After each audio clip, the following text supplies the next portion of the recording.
Ayala, fui soldado conscripto, clase 60, prorrogado con la clase 62. Andrés, ¿dónde naciste? En Ciudad de Buenos Aires. ¿Cómo estaba compuesta tu familia? Mi papá, mi mamá y yo nada más, éramos los tres. ¿Hasta cuándo vivieron en Capital Federal?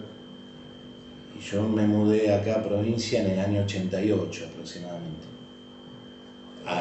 Hubo un interín que nos fuimos al exterior en el año 77 y nos fuimos a Colombia hasta el año 80.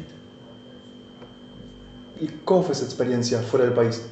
Y al principio, como todo adolescente que tiene su grupo y su vida armada, costó, pero después sí, me adapté muy bien y hace unos años fui a reencontrarme con esos compañeros, amigos que quedaron en Colombia. ¿Y la escuela primaria habías hecho acá? Acá, y parte de la secundaria allá. ¿Dónde hiciste la primaria, recordás?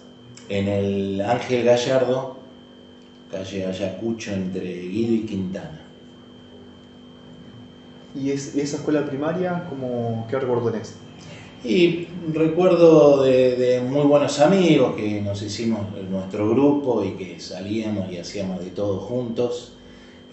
Compartíamos mucho, o sea, todos los días después del cole nos juntábamos en la casa de alguno y jugábamos, hacíamos nuestras cosas, así que sí, muy linda experiencia. El colegio bien, normal, no hay notas así, digamos, como que resalten, o sea, algo bien, normal, y después, bueno, que hemos cosechado buenos amigos.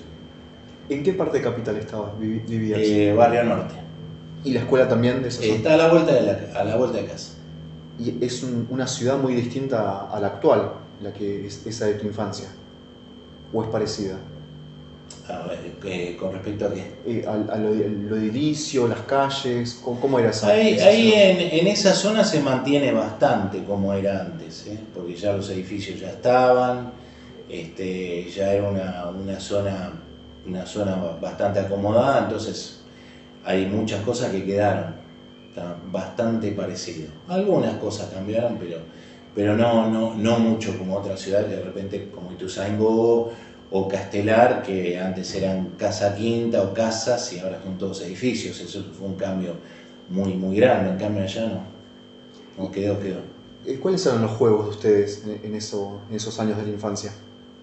Y bueno, primero fútbol, después el carrito con rulemanes en Plaza Francia, en La Caída, y después, bueno, jugar un poco a las series, Stark y Hodge y ese tipo de cosas. Ya empezaba la cuestión belicista con armas de fogueo. Básicamente eso, después algo de filatelia o modelismo, de armar aviones o barcos y ese tipo de cosas, tener veleros para poner en el agua, ese tipo de cosas. ¿Y la escuela secundaria dónde hiciste? Hice parte en el Luis Agüero, en el de San Telmo, industrial, y hasta que nos tuvimos que ir a Colombia. ¿El industrial fue una elección tuya? Mía, sí.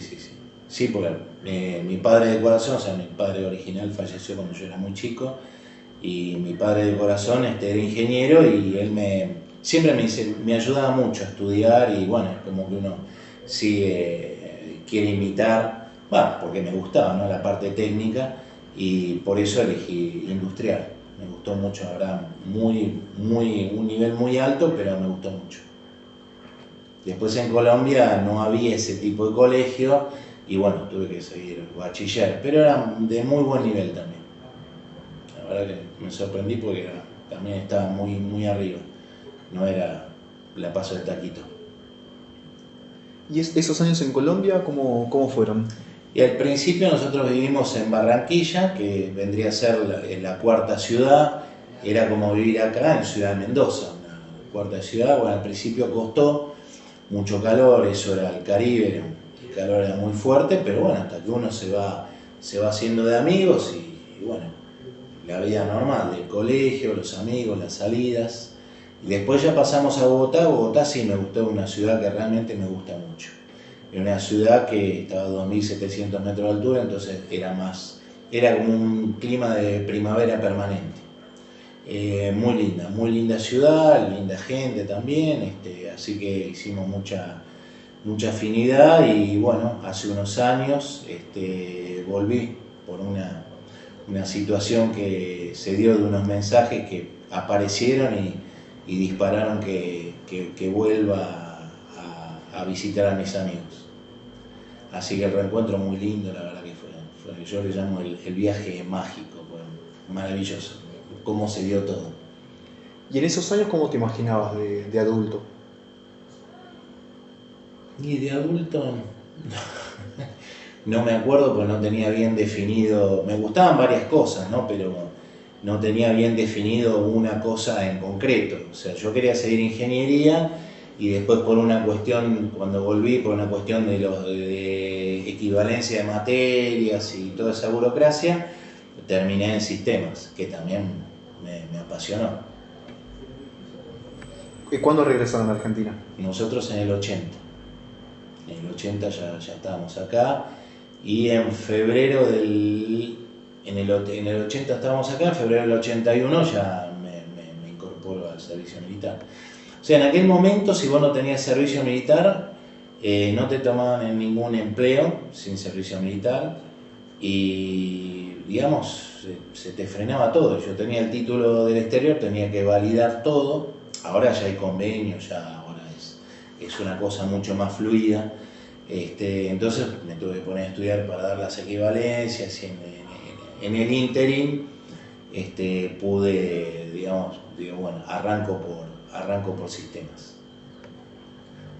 ¿Estando en Colombia tuviste que pedir prórroga del servicio militar? Tuvimos que pedir prórroga porque se me venía la fecha para incorporarme, entonces desde Bogotá fuimos al consulado y con mi mamá dijimos, ¿qué hacemos? ¿Pedimos 1 año o 2 años? Y dijimos, bueno, pidamos 2 por las dudas. Así que caí justito. ¿Y cuál es la figura bajo la que se pide esa prórroga? Bueno, vos tenés 2 tipos de prórroga en aquel momento. La prórroga por estudios secundarios y la prórroga por estudios universitarios. La prórroga por estudios secundarios era hasta 2 años, de 1 a 2 años. La universitaria era hasta 5. Por eso nosotros tuvimos varios compañeros, teníamos un compañero médico, teníamos compañeros abogados, ingenieros, otros que estaban estudiando para contador, que habían pedido 2 o 3 años de prórroga. O sea, tenías, dependiendo de qué estabas haciendo, la cantidad de años de prórroga.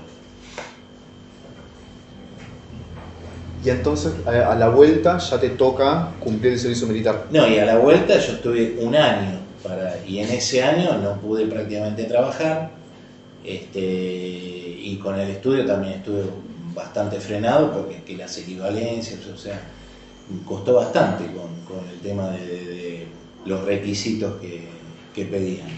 Entré a trabajar porque la edad me daba y cuando me preguntaron servicio militar le dije cumplido y listo. Ya está, la edad me daba, entonces bueno, listo, empezamos mañana. Así entré. Sí, no. ¿En dónde entraste a trabajar? Entré de cadete en una empresa, como arrancamos todos, de changarín. ¿Y en ese momento qué escuchabas, qué conocías del servicio militar? Y que era duro y que no zafaba nadie, que era muy difícil zafar. Y que siempre se escuchaba de que no, un acomodado, que te manden a tal lado, te manden a tal otro. Pero que era duro. Y aparte yo tenía mis amigos del barrio que habían entrado, como yo tenía prórroga, entraron y se habían ido a Córdoba de paracaidista y bueno, ellos me contaron y era durísimo. Así que bueno, a mí un amigo de mamá me dijo que había sido de la Armada, me dijo, mira, vos no tenés que ser ni el más vivo ni el más boludo. O sea, si te preguntan vos no sabés nada. Y digo, no, pero ¿cómo? Si yo sé, ¿cómo que no? No, vos no sabés nada. No tenés que ser mal. Bueno, y cuando nos incorporaron, empieza a preguntar, bueno, ¿quiénes saben manejar? Yo. Me dice, vos nada. Fueron, bueno, ese grupo acá. ¿Quiénes saben escribir a máquina? Yo. Otro grupo acá. Y ustedes, bueno, ahí ya la carajeada. Bueno, ustedes inútiles, quédense ahí. Y bueno, entonces dijeron, a ver los que saben manejar, a empujar el reo. Cuando ya ahí empecé a ver las comprobaciones de eso y dije, apa. Y a ver los que saben escribir a máquina, a limpiar la letrina, ¿viste? Ah, bueno, entonces no estaba tan equivocado. Empecé a ver y dije, bueno, la cosa va por acá y salí en la primera baja porque trataba de estar en ese equilibrio, de no ser ni el más viejo ni el más boludo ahí en el medio y tratar de irme lo antes posible. Y también en tu casa, siendo hijo único, también habrá sido un impacto. Y sí, fue duro. Y nací medio en cuna de oro y el servicio militar es mucho contraste. Sí, fue duro, pero bueno, te adaptás y aprendés y te suma cosas para la vida, ¿viste? Si bien es duro, pero hay muchas cosas que me quedaron y yo las utilizo, o digo, mira, esto combina así, así, así. Hay muchas experiencias que son para la vida misma y que te aportan, no que nada sirve, ¿no? Sí, sirve. Nosotros somos los seres humanos somos seres de adaptación. Cuanto más capacidad de adaptación tenés, mejor podés resolver tu vida. Cuanto menos capacidad de adaptación tenés, más se te va a complicar la vida. Cuando vos podés resolver las cosas emocionales y de adversidad de mejor manera, la vida fluye de otra manera, si no es un pesar muy difícil. El momento del sorteo lo viviste en Colombia. No, el sorteo acá, para ver. Ah, mirá qué pregunta. El sorteo. Yo volví y como yo pedí 2 años, yo volví y me sortearon y después ingresé. Así que bueno, saqué algo de 700 y pico, así que de cabeza adentro. Ah, el sorteo se hacía cuando lo ibas a cumplir el servicio, no por la edad. Claro, cuando, o sea, la clase que va a entrar, entra sorteo. Yo como estaba prorrogado, entro con la clase 62 a ese sorteo. O sea, vos podés haber quedado eximido. Por número bajo podés haber quedado eximido. Claro, si vos sacabas de un 300 para abajo, o creo que el que nacía el 9 de julio era soldado de la patria y no lo hacía. Ese tipo de cosas. ¿Y cómo viviste el sorteo, en tu caso particular? Y estaba cortando clavos. Bueno, cuando ya vi ese número, le dije, vamos a este número, ya está. Ya hasta ahora hay que ver que si toca Marina, si toca Ejército, qué es lo que toca. Supuestamente los números más altos eran Aeronáutica y Marina y el resto Ejército, pero yo con 700 y pico, me acuerdo del número, me tocó Ejército. ¿Tienes alguna preferencia en ese momento por alguna de las 3 fuerzas? Y a mí, yo era un enamorado de los aviones, así, armaba aviones y yo soñaba con ser piloto. No de aerolínea, ¿no? O sea, piloto de combate. Eso me fascinaba los aviones. Estudiaba mucho, me gustaba mucho. Entonces, como mi mamá me dice, no te podemos pagar la carrera privada porque era muy cara, hay que ir a Córdoba. Y yo dije, cuando yo vuelvo a Malvinas, o sea, siempre seguía el amor por los aviones. En realidad me gustaban todos, soy timonel, buzo, o sea, me gusta mucho. Y quería, pero me dijeron, mira, hay que ir a Córdoba. No, en ese momento con los militares no podía ni hablar, así que digo, pues muchos hacían la carrera y después como pilotos se iban a las aerolíneas civiles. Eso fue una constante en la fuerza. Pero dije, no, vamos por otro lado, que quede como algún tipo de hobby y listo. Quedó como investigación y como gusto también. Siempre me gusta. Y después tuviste que ir una vez sorteado, tuviste que ir al distrito militar. Claro, al distrito militar, ahí te decían en dónde te tenías que presentar y me tocó justo, digamos, detrás de Patricios en la compañía de comunicaciones mecanizada 10 que estaba el regimiento de patricios adelante y atrás en esa esquina, por Cerverinho y Bullrich, estaba la CACOM, al lado estaba PM y después creo que Intendencia, había otras unidades más ahí. Nos presentamos, sí, nos presentamos ahí, ya eso fue en febrero del 81. Y de ahí estuvimos unos días y de ahí al campo, a la instrucción. Yo fui como pelotón adelantado en la instrucción, que eran los campos de Seiza. Fui con un grupo que teníamos que preparar las letrinas, armar algunas carpas, ya más o menos disponer el lugar para cuando viniera toda la compañía. Así que me tocó como pelotón adelantado unos días. Después vino el resto. Y vos eras 2 años más grande. Era 2 años más grande. ¿Notabas diferencia en ese sentido? No, ahí se iguala todo, ¿viste? Ahí entras muy en supervivencia, ¿viste? O sea, es sobrevivir. Quizás en algunas cosas me respetaban mucho los oficiales, los suboficiales me tenían mucho respeto. Yo tampoco daba motivo para que me boludeen, siempre me mantenía con esta estrategia de ni el más vivo ni el más boludo, ¿viste? Me respetaban bastante. Pero no notaba que había demasiada diferencia. 2 años. Aparte no había tenido si bien había vivido en el exterior, te da otra visión, pero ahí es como que entrabas, ¿viste? en la misma medida. ¿A qué compañía fuiste designado? La compañía de comunicación mecanizada 10. ¿Y dentro? Dentro, cuando volvemos de la instrucción, entro en comando y servicio, era encargado de un depósito de materiales. La tarea era administrar los materiales, repartir las herramientas y ese tipo de cosas. Tranquilo. ¿La instrucción, ese periodo de instrucción, cuánto duró?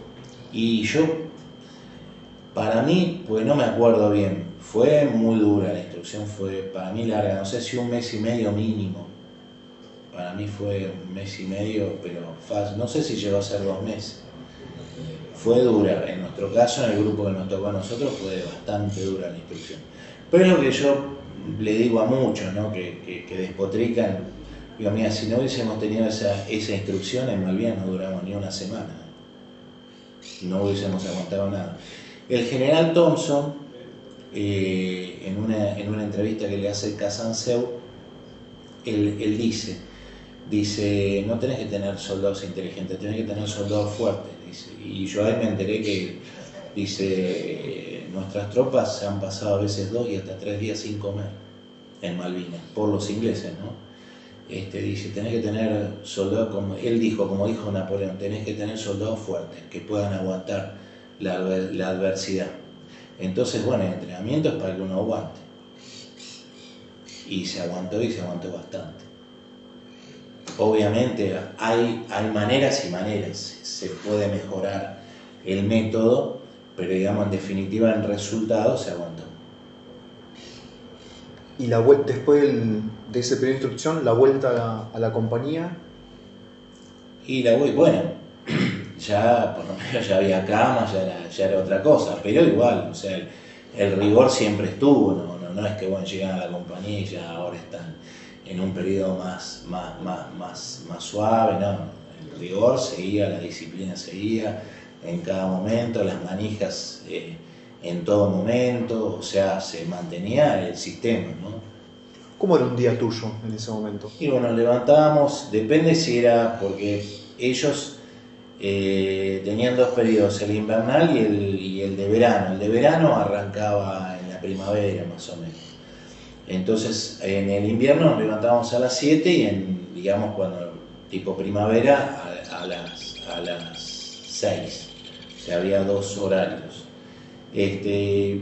Bueno, la de rigor, al pie de la cama, cuerpo a tierra arriba, higienizarse y después a desayunar, alguna manija en el medio porque alguno golpea el carrito o alguna cuestión o habla, bueno, otra manija más y después a los puestos de trabajo. Después al mediodía el almuerzo, y después del almuerzo, bueno, cada uno se acobachaba como podía. Ahí en el depósito cerrábamos y descansábamos un rato, y después, bueno, volvía a las tareas normales, y después tipo 6, bueno, formación, saludo a la bandera, a la tarde lo mismo, arriar la bandera, y después ya quedábamos hasta la cena, quedábamos ya libres, pero no había mucho para hacer. El casino de soldados era la nada misma, televisor que no andaba, un metegol que no estaba completo, no había forma, así que nos quedábamos en el depósito ahí, charlando, tomando algún mate, alguna cosita, y esperábamos la cena y después a dormir, con alguna manija en el medio, ¿no? Siempre se hacían notar, ¿viste? Eso no te iban a dejar relajar nunca, ¿viste? ¿Qué sería manija? Y cuerpo a tierra arriba, salto de rana y todo ese tipo de cosas. Movimientos vivos. Y en ese momento, ¿cuándo fue la primera vez que pudiste volver a tu casa?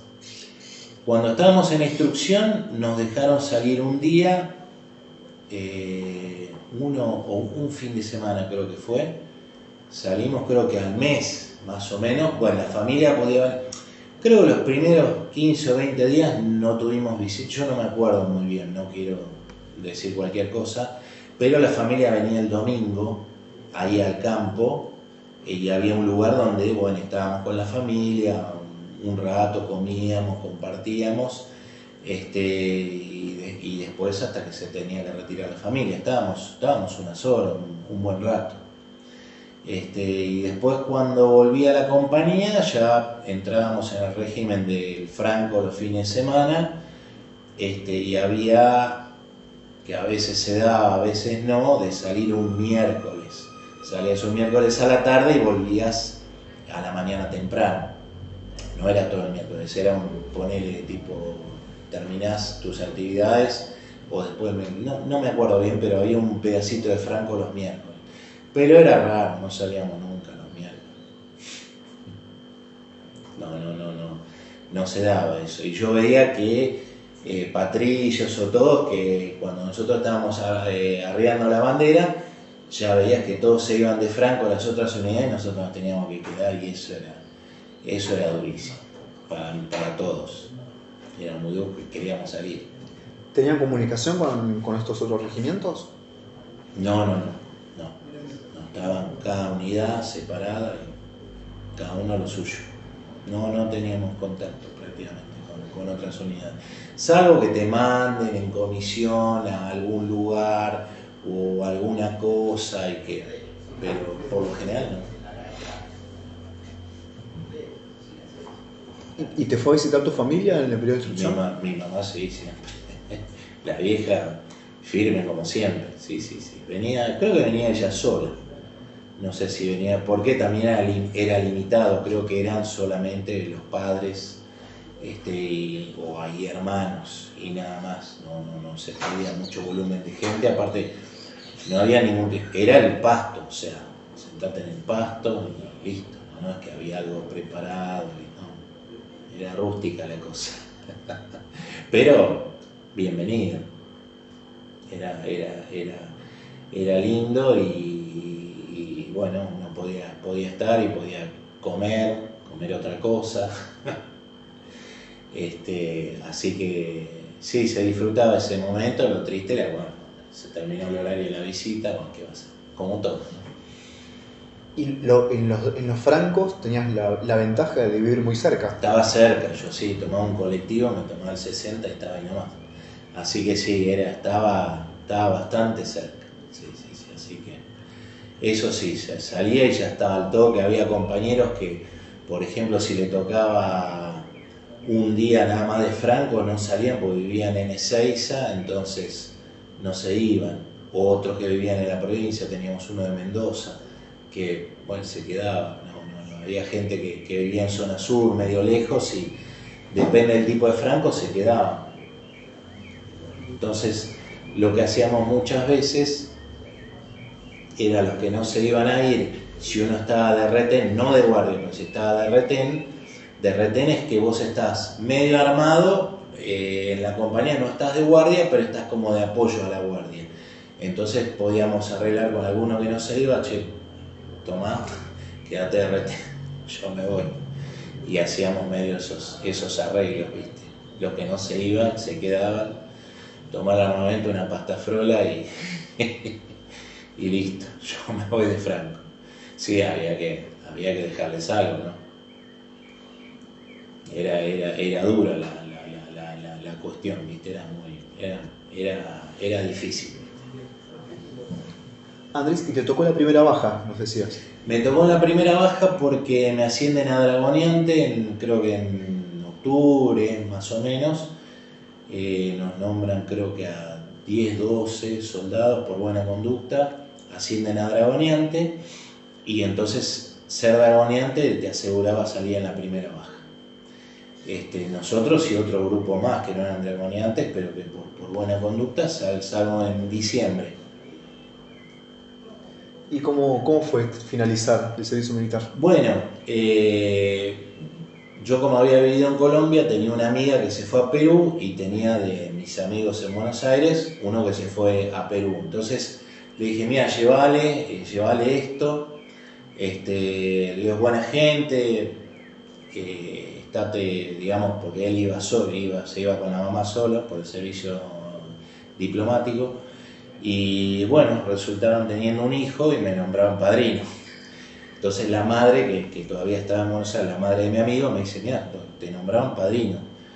Y digo, bueno, pero yo estoy haciendo el servicio, no sé si si salgo en la primera baja, me voy de una. Bueno, salgo en la primera baja y me fui de una. Así que estuve en el bautismo de mi ahijado y bueno, me iba a quedar un mes y al final me quedé 2 meses y casi me quedo.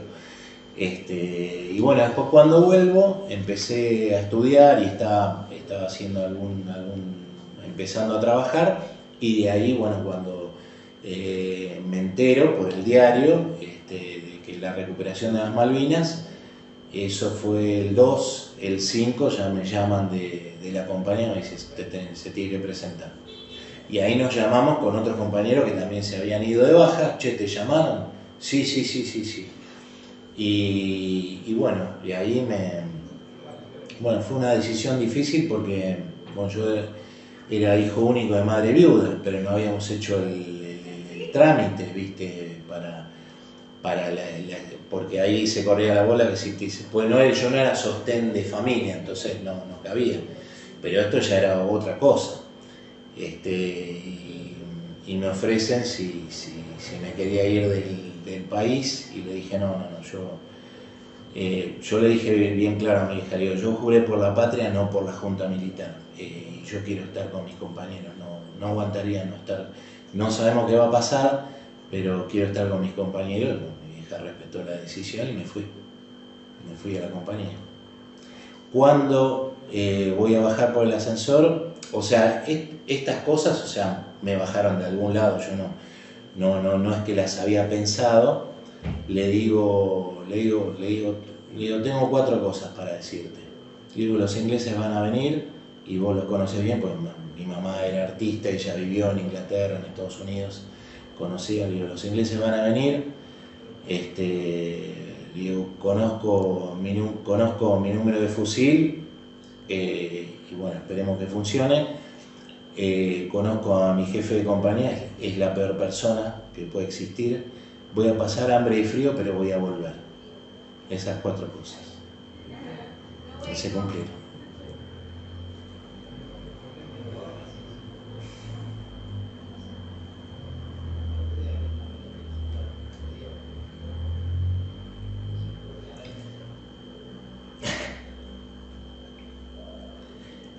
Uno a veces dice cosas y eso conecta. Bueno, pasó eso, vinieron, el fusil funcionó, si bien no entramos en combate directo, pero yo lo probé, el jefe de compañía no falló, en el sentido de que se comportó como la peor persona. Pasamos hambre y frío y volvimos. Cuando estábamos en Campo de Mayo, ya habíamos vuelto, y estábamos en Campo de Mayo y uno de los oficiales me dice, mira, ayúdame con, vos conocés el nombre de todos tus compañeros, sabés quiénes volvieron, quiénes están allá. Le digo, sí, conozco todos, mira, dame una mano porque hay un montón de padres que están preguntando, entonces da información de sí, ayudame porque era un quilombo. Y en ese momento, bueno, aparece mi vieja. Y bueno, ahí le dije, se cumplieron. Acá estamos.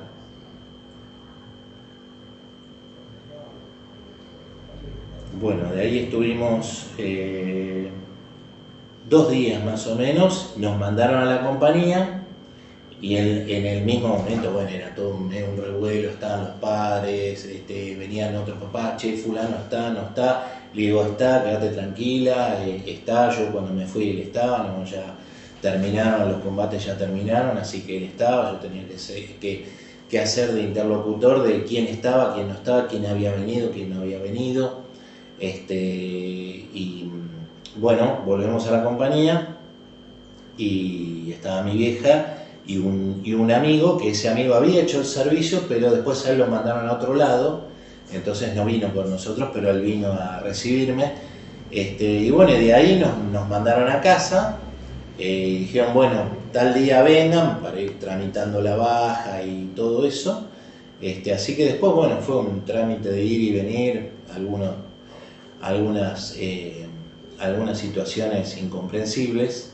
Y después ellos nos dieron, o sea, creo que lo tengo guardado, ¿no? El documento con 2 altas y 2 bajas, o sea, está sellado 2 veces, la alta, la baja, un caso único. Así que 2 altas y 2 bajas. Y después, bueno, ya una vez desvinculado, ya está. No hubo más contacto hasta que vino algún acto, pero muchos años después, pues nosotros habíamos quedado muy en sentimientos muy encontrados con ellos, entonces no hubo comunicación, aparte ellos seguían en actividad, muchos, y hubo contacto, pero mucho tiempo después, ponele 20 años después más o menos, o alguno que otro que haya tenido algún encuentro en especial, pero la cosa se fue dando y el acercamiento se fue dando después de los 20 años más o menos.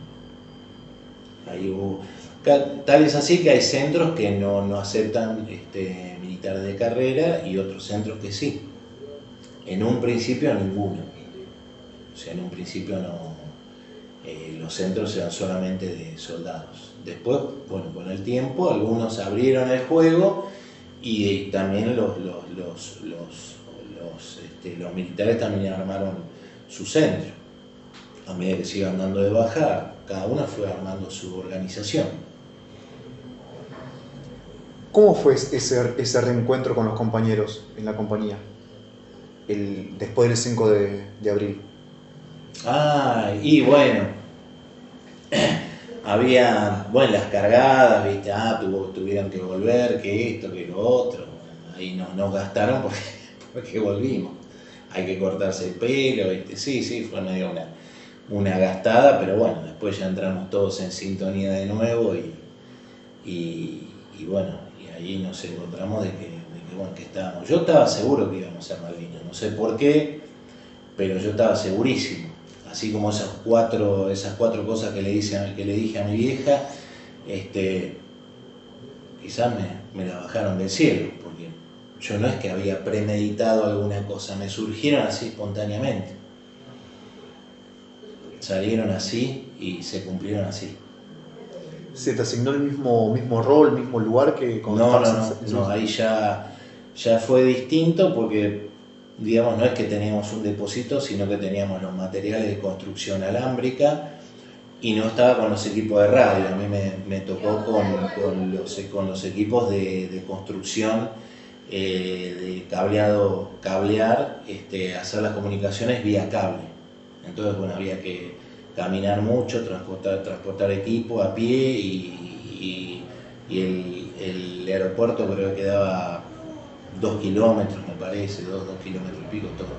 Y toda la defensa de Puerto Argentino, la defensa antiaérea de Puerto Argentino la comunicábamos nosotros. la batería de Puerto Argentino a la BAM, que era la base aérea Malvinas, el aeropuerto. En el medio había una base de la misilera Roland, que era la única que teníamos, que bajó varios Harrier. Yo pude estar al lado de la misilera cuando disparó y cuando bajó algunos Harrier. Esa se movía con un tráiler, se movía, nunca estaba fija, ¿viste? Y esa sobrevivió hasta el final. Después otra base de Tiger Cat que estaba cerca, y después los bitubos, la Oerlikon, que había varias, las teníamos que mantener comunicado todo eso. Y el aeropuerto básicamente, ¿no? Todas esas líneas tenían que estar full time conectadas. Y a veces, bueno, había bombardeo. Nosotros conocíamos el horario del bombardeo, más o menos los ingleses eran muy rutinarios, ¿no? 8 de la mañana bombardeaban, pasaban los Harrier, o sea, pasaban enfrentados y bombardeaban, a las 12 del mediodía lo mismo, y a la noche el fuego naval.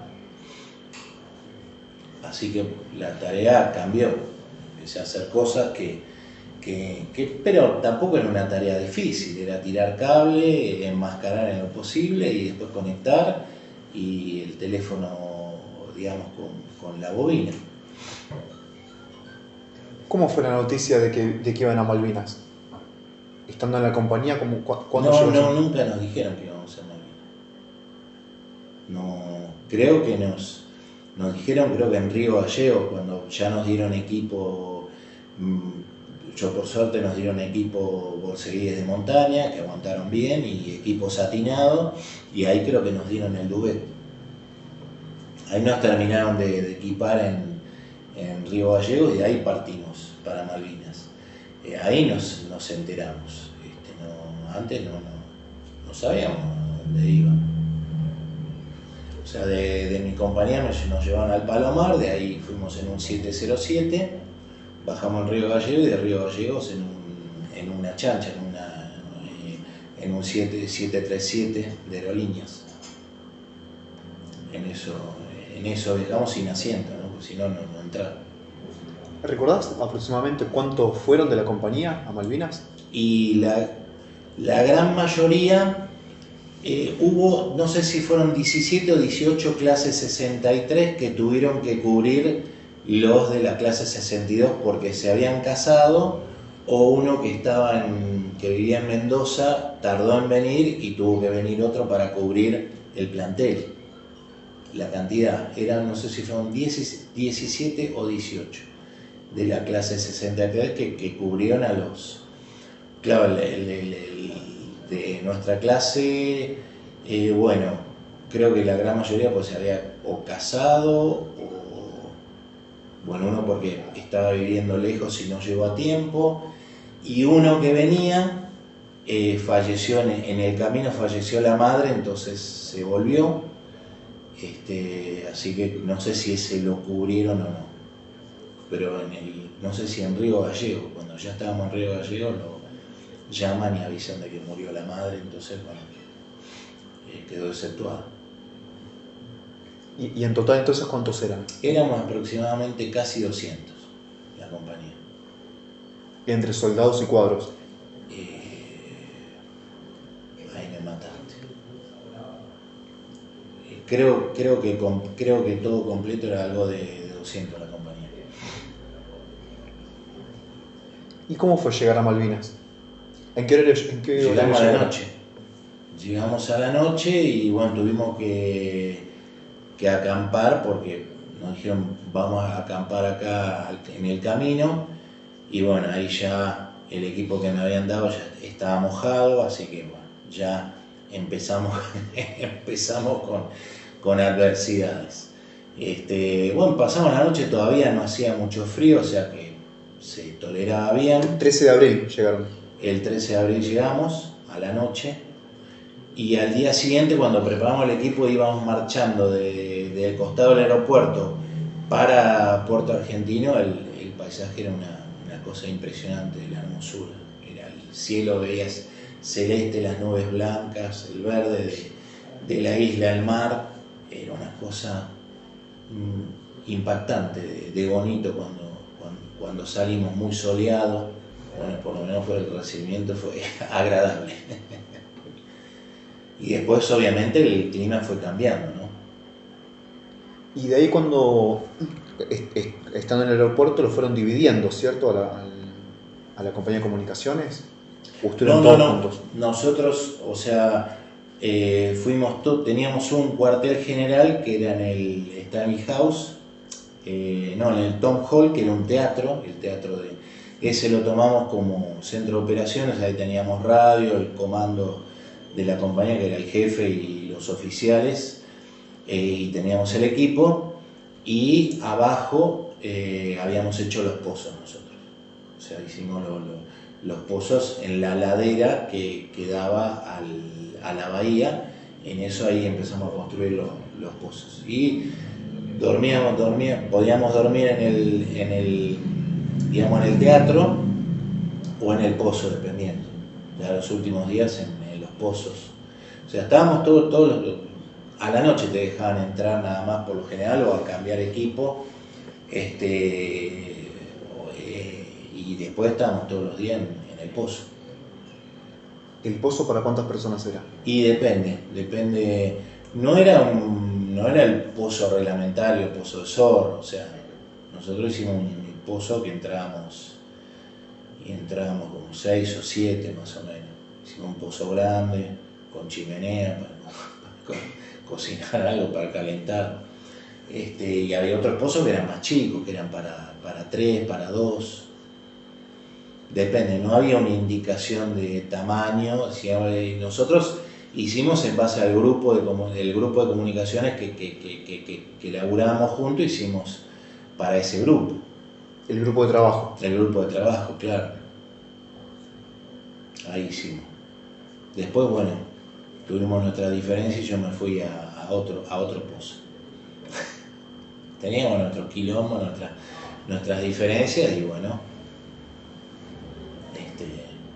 después terminé en otro pozo con otro compañero. ¿Recordás el nombre de los compañeros con los que tu grupo de trabajo? Mi grupo de trabajo, Fabri, Merlo, Framolari, Penisi, Mirat, con ese grupo, después, ¿quién más? No me acuerdo más del grupo con el que salíamos a trabajar. Igual íbamos nosotros y después se acoplaba algún grupo de apoyo, digamos, de seguridad, que eran otros compañeros de la compañía, pero el grupo así que trabajábamos juntos, más o menos esos eran. ¿Y el 1 de mayo cómo lo viven? El 1 de mayo estábamos durmiendo y fue la operación Black Book, que hay un muy buen video ahora en YouTube. En algunas enciclopedias esa operación dicen que se había hecho una vez y en realidad se hicieron 7 de ascensión a Malvinas. 2 o 3 de bombardeo y 2 o 3 de lanzar unos misiles desde los Vulcan para los radares. Querían bajar los radares que no pudieron. Sí, grupos electrógenos o un radar menor llegaron a tocar, pero de las 7 misiones prácticamente un fracaso total. Pero ellos también, después vean el video que vale la pena porque hay una data muy, muy interesante. Bueno, estábamos durmiendo, eran las 4:40, 4:45, y bueno, nos despierta un estallido y que nos levanta del piso más o menos a esta altura. ¿Qué pasó? Y ese mismo día, veníamos, pues nosotros ya sabíamos que la flota estaba. Nosotros, como estábamos en comunicación, nos enterábamos de todo y en el pozo poníamos Radio Carve o Radio Colón y también nos enterábamos, enganchábamos la radio.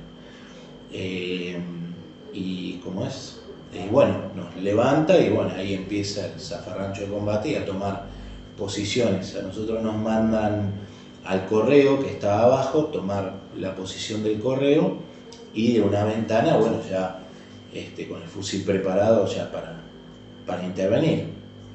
Así que después a la mañana yo creo que los ingleses hicieron un testeo de cómo respondía la defensa argentina, y bueno, pasaron, los misiles te pasaban por la cara prácticamente, y una antiaérea que estaba cerquita se trabó, y las otras, bueno, hubo disparos todos los días y bombardeos también.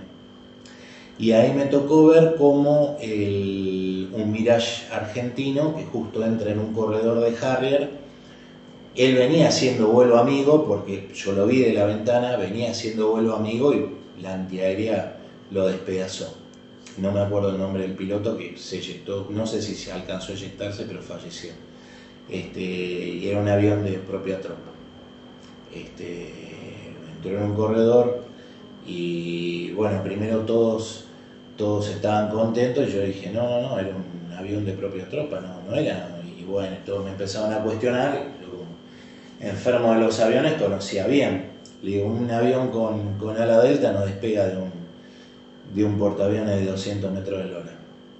Ni siquiera hay que, digo, dificilísimo. Tienen otra estructura, otro tipo de alas. Bueno, me cuestionaron todo el día, hasta que vino a la tarde un suboficial y dijo, era avión de propia tropa.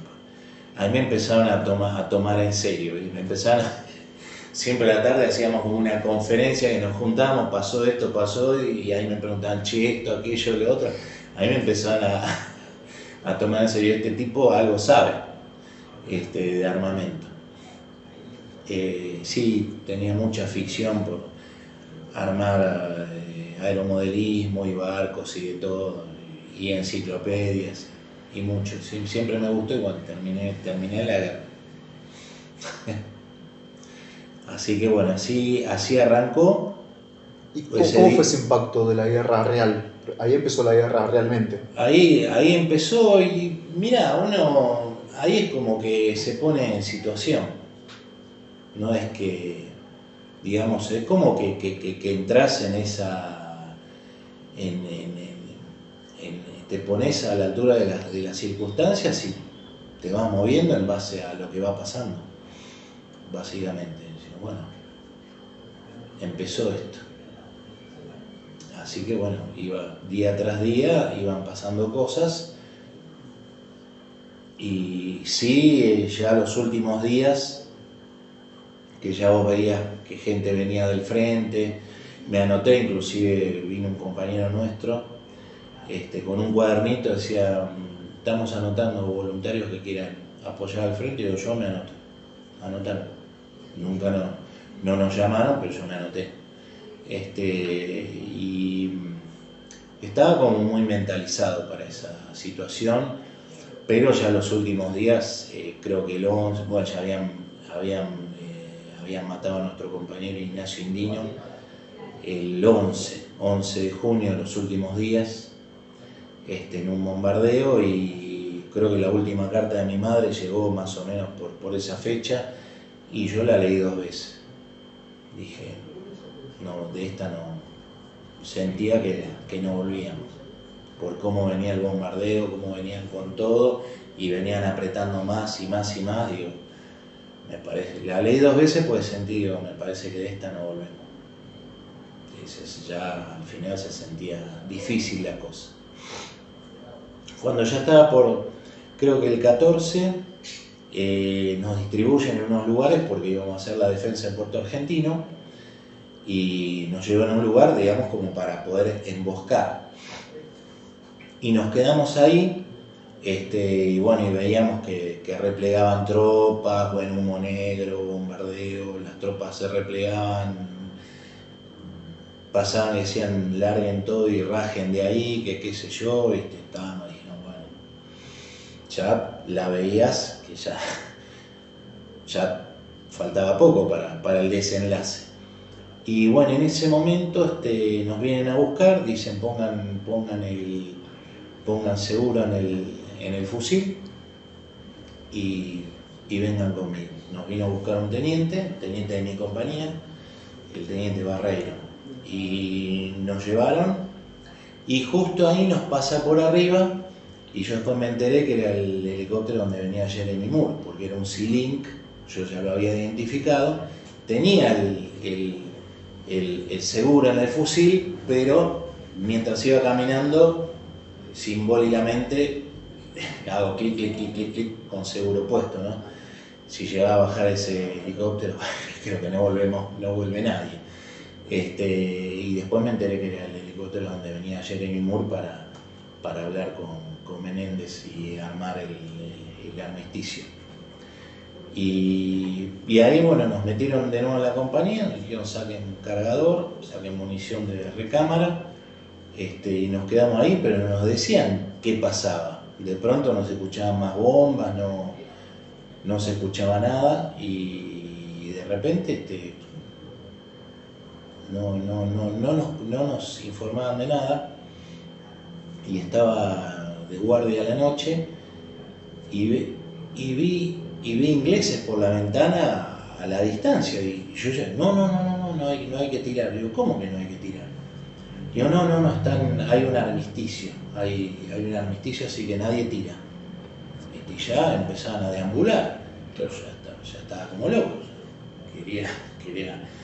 quería ya hacer lo que tenía que hacer. Y bueno, después al otro día, bueno, ya nos prepararon, bueno, que tener el arma, no tenerla armada, no tener el cargador puesto ni munición en recámara, y fuimos en fila hasta que ahí fue nos quitaron las armas. Ese fue el peor momento para mí. El momento que, o sea, estoy cara a cara con el inglés muy, muy ceremoniosamente pone así las manos para que entregue el fusil, y vino otro y me sacó el correaje, y sentí que me habían cortado parte de mi cuerpo. Fue el peor momento, porque mientras vos tenés el arma vos decidís si tirás o no tirás, por más que el otro te tire o no, pero la decisión es tuya. Ahora la decisión queda en manos de ellos. Entonces, bueno, nos dijeron que caminemos por la ruta. Yo agarro el casco y, como si fuese una pelota, le meto un voleo y lo tiro. Y un compañero me dice, pero tirás el casco. Y casco sin fusil, ¿para qué quiero yo? Hervía. No veía en ese momento, bueno, listo, ya se terminó, ya estás vivo, vas a volver. En ese momento estaba indignado. Y adentro mío dije, esta situación nunca más en mi vida, ¿no? Eso de tener que claudicar, y así fue mi vida después. O sea, cada desafío, cada cosa, con ese espíritu de que acá nadie se rinde, puede ser duro, puede ser lo que sea, pero acá se aguanta y se sigue hasta lograr el objetivo. Así fue toda mi vida después. En cada cosa que encaré fue con ese espíritu inquebrantable de que acá no bajamos los brazos, acá se aguanta. En todo, porque hice de todo, hice la vida que quise, como pude, por más de que haya cosas difíciles, como el arte marcial, la medicina china, sistemas, la facultad, todo lo que encaré, no importa. Mirá que es difícil, qué sé yo, más motivación. Vamos a poder. Así que eso me marcó para siempre en todo lo que hice. Y bueno, de ahí nos fuimos al campamento de prisioneros, y ahí fue medio anárquica la cosa, porque los ingleses nos dejaron ahí, ellos pusieron los nidos de ametralladora, más o menos a distancia prudencial, y el helicóptero filmándonos todo el tiempo. Bueno, ahí vino el tema de la supervivencia, ¿no? Bueno, nos juntamos con 4, hicimos una carpita que era para 2 y dormimos 4, pero vino bien porque ya con los vientos hacía prácticamente 30 grados bajo cero, la sensación térmica cuando el viento era muy fuerte, y ya nevaba un poco, ya había empezado el periodo, ya hacía bastante frío, y nosotros con el agotamiento y ya la saturación, o sea, el frío te calaba los huesos. Y bueno, ahí dormíamos en el pasto y teníamos las 2 lonitas y dormíamos los 4 apretados, pero gracias a que estábamos apretados nos podíamos dar calor. Bueno, en eso se levantan, che, parece que no sé qué es lo que pasa. Fuimos afuera y había no sé si era un container, algo con alimentos. Bueno, ahí se abalanzaron todos a agarrar lo que podían. Y yo agarré, porque no quedaba prácticamente nada, 2 cartones de cigarrillos. Entonces, me lo guardo y después empezó me vinieron a encargar, che, se dice que vos tenés pulfazo. No, yo no tengo. Dale, ¿qué querés? 2 pares de media nueva. Bueno, ya vengo. ¿De dónde sale? El campamento de prisioneros, 2 pares de media. Viene al rato y listo, toma 2. Listo. Bueno, yo caminaba mucho y transpiraba mucho el pie y lo que hacía era juntaba cartones, me hacía plantilla como para que me absorba la humedad. Entonces quería medias, ¿viste? Tenía todo mojado. Y al rato viene otro y dice, che, se dice que vos tenés faso. No, no tengo faso. Dale, ¿qué querés? Una lata de dulce de batata con chocolate de 5 kilos. Bueno, ya vengo. Al rato venía con cerrada, tomá. Los chicos ya habían empezado a preparar algo para comer, acá está el postre, bueno, listo. Vamos a comer. Y bueno, y así pasaron los días tranquilos, con algo de trueque para subsistir, pero los ingleses no vinieron a traer agua, no vinieron nada. Nos arreglamos nosotros con lo que habíamos conseguido y después intercambiado, y ahí nos arreglamos. Y empezaron, claro, el tema era que se sacaba agua con el casco de la nieve, de donde estaba ahí, había una capa chiquita, no era una nevada grande, ya empezaba. Y claro, lo que pasa es que cada uno orinaba y defecaba en cualquier parte, entonces empezaron a haber gastroenterocolitis, ¿viste? Ya empezaron a haber problemas.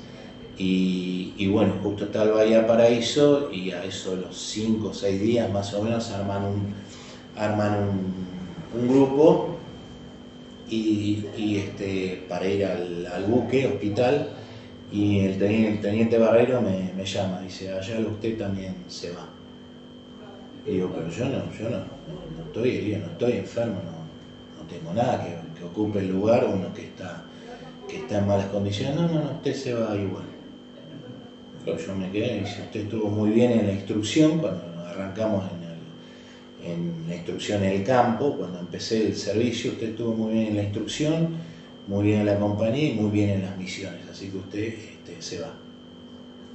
Así que vaya, directamente.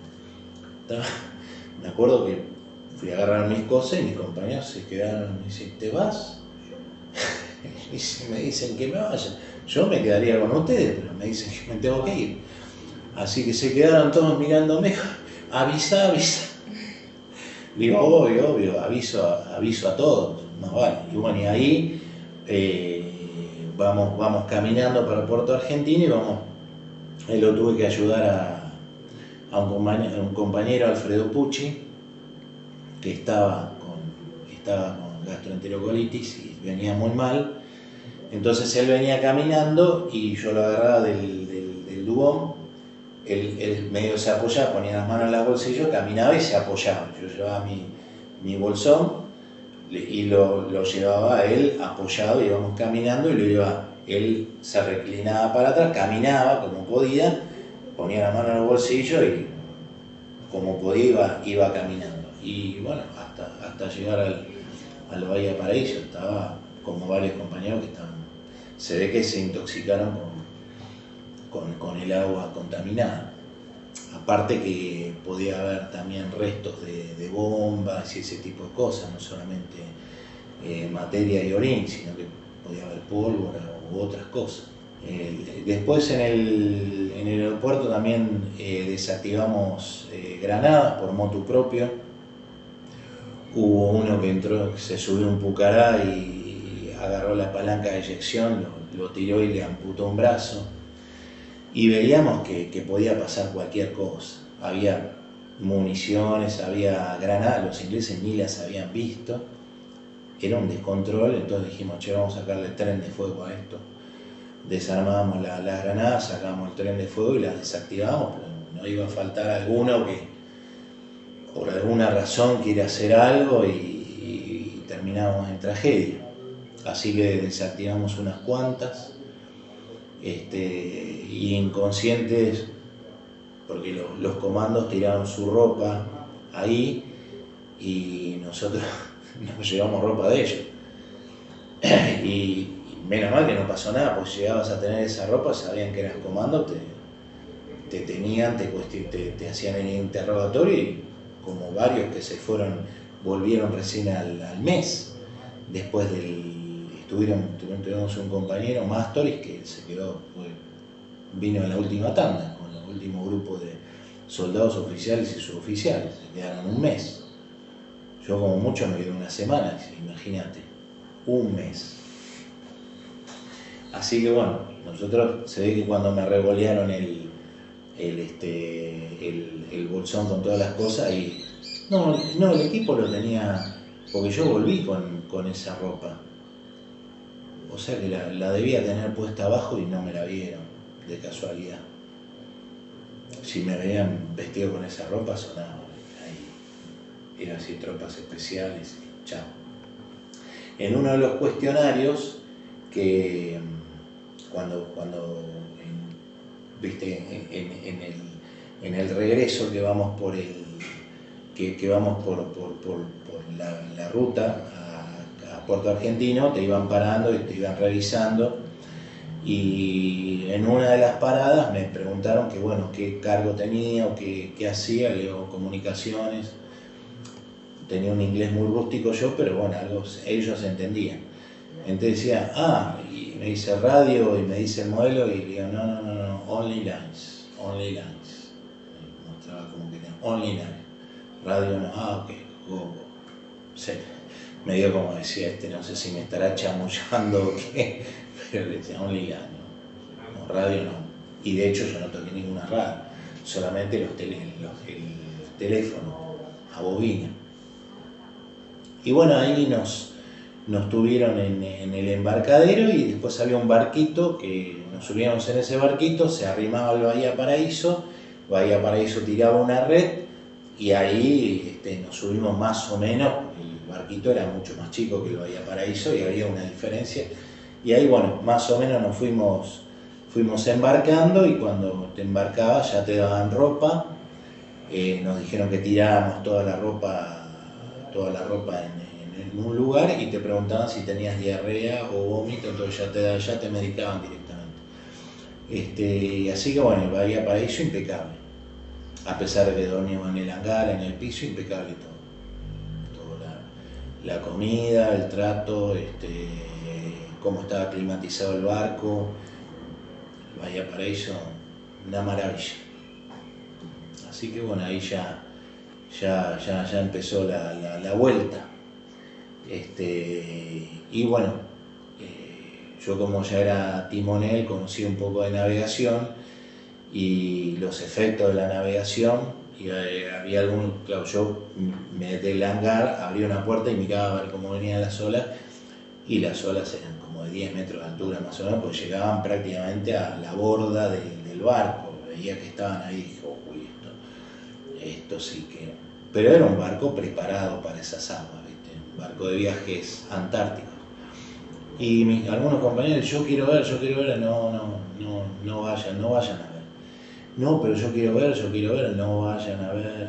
Pero queremos ver, bueno, vayan a ver. ¿Cuándo? Mirá, pues se fueron a vomitar, no podían, claro, se impresionaron con eso y cómo se movía el barco. Porque vos cuando estás adentro no notás tanto, pero estás afuera con el entorno, es otra dimensión, y entonces, claro, no estaban acostumbrados y no se descompusieron. Yo les dije. Volviendo un poco para atrás, después del 1 de mayo, ¿el trabajo de ustedes con el tendido del cable aumentó? Y todo el tiempo, inclusive hubo bajo lluvia, bajo fuego, bajo lo que sea, había que instalar. No había otra forma. Hubo una vez que fue muy duro, en una de las tormentas se embolsaron los cables, porque ya en la entrada de Puerto Argentino los teníamos que pasar por arriba, ya no los podíamos pasar por abajo, pues se cortaban. El viento embolsó, un viento muy muy fuerte, embolsó y pasó un camión y arrancó todo. Así que nos levantamos a las 2 de la mañana y se cortaron todos los cables, hay que conectar. Bueno, fuimos, un frío, lluvia, empezamos a empalmar. Cuando el teléfono mojado, yo le daba con la boina, me daba una correntada terrible. Cuando quería hablar no podía hablar porque tenía congelada la mandíbula y del otro lado decía guardahilo, responde. Yo no podía responder, tenía que hacer así para calentar un poco la boca y poder hablar. No podía, tenía congelada la lengua y la mandíbula, no podía hablar. Claro, vos respirabas ese viento tan frío y te congelaba directamente. Y encima bajo lluvia, peor todavía. Así que bueno, fuimos reparando como pudimos la parte principal hasta ir arreglando todo, y también los guantes no eran muy resistentes, entonces el cable era de acero, te lo clavabas, ¿viste? Bueno, era difícil, no era cómoda la tarea, y bueno, después el médico nos decía que cuando nos veía volver a nosotros, dice, ustedes caían de rodillas así, con la bobina en la espalda, con los cables, y ustedes caían. Dice, yo los veía cuando volvían ustedes destrozados. Y bueno, sí, todo mojado y todos los días, ¿no? En diferentes horarios, llamaban, hay que arreglar esto, hay que arreglar lo otro. Y hubo una vez que una línea nos la pasaron los buzos tácticos por abajo del agua.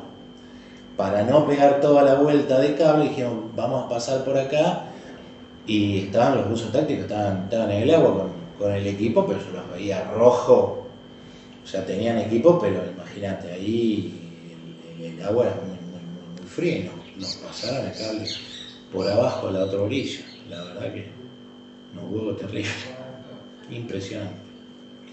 Así que sí, era cotidiano, y tenías el riesgo de salir en un horario que ellos bombardeaban, y cuando los veíamos pasar no teníamos lugar de resguardo, o sea, no había, no estábamos en zona de montaña que te podías meter detrás de alguna roca, de algo, no tenías pozo, no tenías nada, o sea, decías, ¿qué hacemos? Nos tiramos y que sea lo que Dios quiere.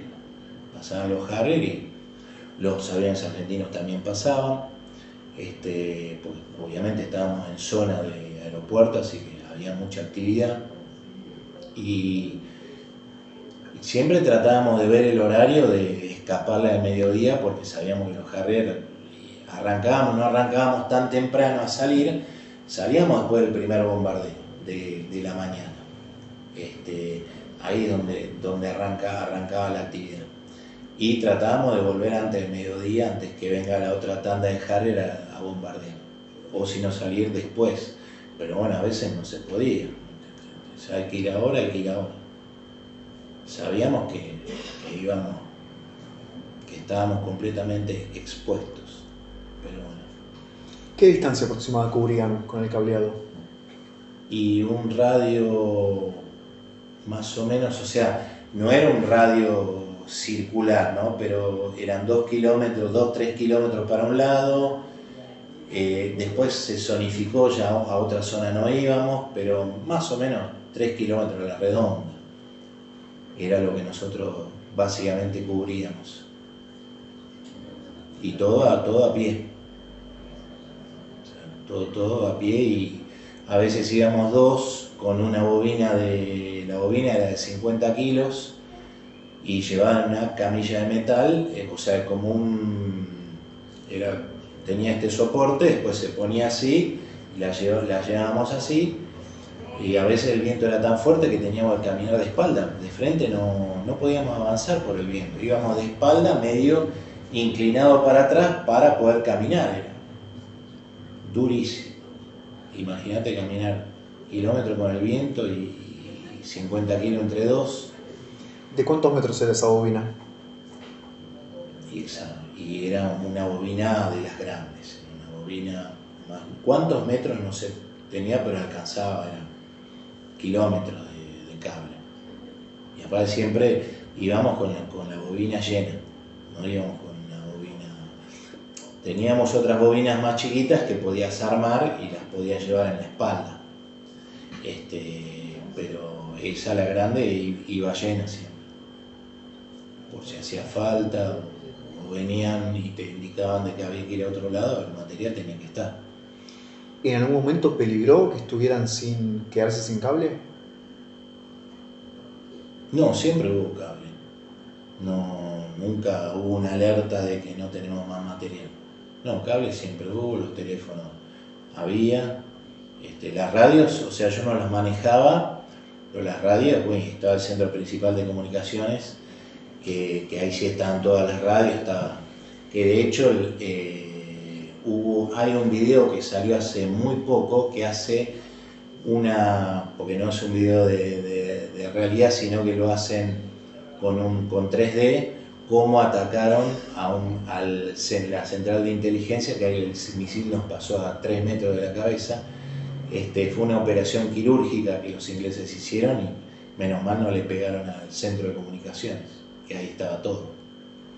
O sea, ellos se vinieron con 2 C-Link y en un momento, porque eso después en un chat de nuestra compañía se salió la charla de ese día y qué es lo que estaban haciendo. Eran 2 compañeros que estaban con la radio y estaban dando información contrainteligencia, o sea, información falsa. Y se ve que los ingleses captaron la señal de radio y mandaron el misil directo. Ellos a lo lejos vieron eso y apagaron la radio, entonces la radio se desvió y pegó en la central de inteligencia que estaba en diagonal a nuestra compañía. Así que rompió media casa, pero creo que bajas no hubo ahí. Supuestamente decían que los ingleses tenían la información de que iba a haber una reunión importante de altos jefes ahí, entonces querían tirar ahí, pero bueno, no sé si rompió todo, pero creo que no detonó el misil, no sé si se le cortó el filo guiado o qué es lo que pasó. Pero hubo destrozos, nada más. El videito está bien hecho, es tal cual como sucedió. Y el video es inglés, no es, lo levantaron ellos, esa misión. ¿Cómo era un día tuyo en Malvinas después del 1 de mayo? Bueno, siempre la mayor preocupación era la comida. Porque escaseaba, no era suficiente, más con toda la tarea física de caminar tanto,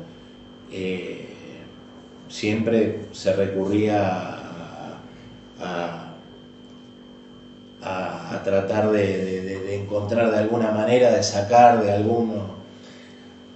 Es muy de supervivencia. Unos le robaban a otros, otros a otros, y así sobrevivíamos. El hambre fue fuerte.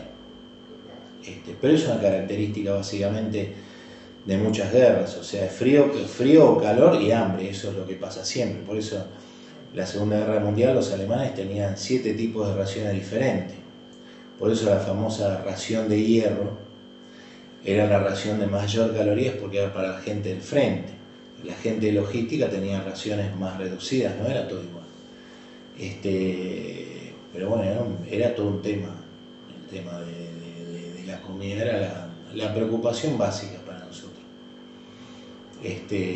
Después sí, las tareas, que recibir cartas de la familia, mandar cartas, digamos, después, bueno, preparar las cosas que haya que arreglar en el pozo.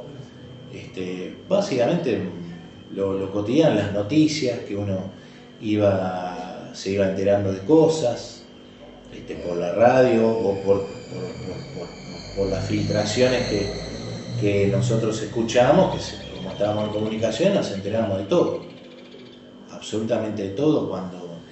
cuando el Hércules bombardero, que lo adaptan a bombardero y bombardea al petrolero Hércules, nosotros nos enteramos, desde Malvinas nos enteramos de que el Hércules bombardeó, y que de los aviones peruanos también, todos sabíamos.